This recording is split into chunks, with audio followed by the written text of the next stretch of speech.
Indian parties filed the largest number of international cases with Singapore International Arbitration Center in 2019.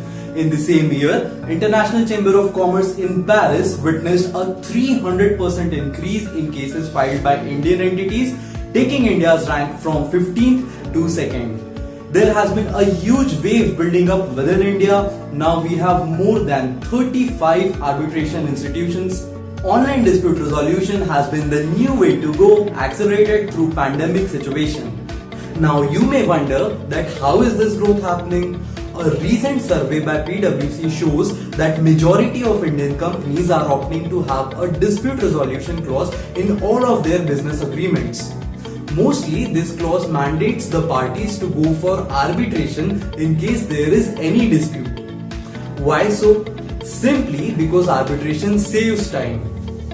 Also, the Commercial Courts Act of 2015 mandates for a prior mediation in case the dispute amount exceeds Rs 3 lakhs.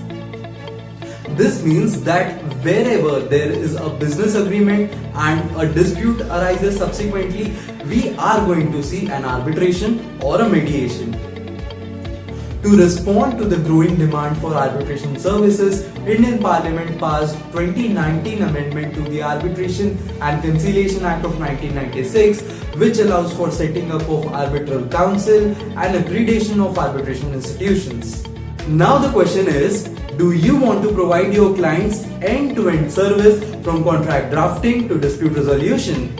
Are you aware about opportunities available to lawyers who want to work in area of domestic and international commercial disputes? If yes, do you want to know how you can make a successful career in area of domestic and international arbitration? Now here's the good news for you. LawSeco is organizing a 3-day boot camp on arbitration from March 25 to March 27 at 6 p.m.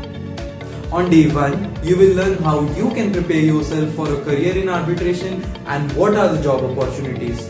On day 2, we will help you build your own roadmap towards making a successful career as an international arbitration lawyer. On day 3, we will tell you about top 20 skills that you can immediately learn to get opportunities in the area of arbitration. If this opportunity excites you, then go to the link given and register yourself. Hoping to see you there. Bye.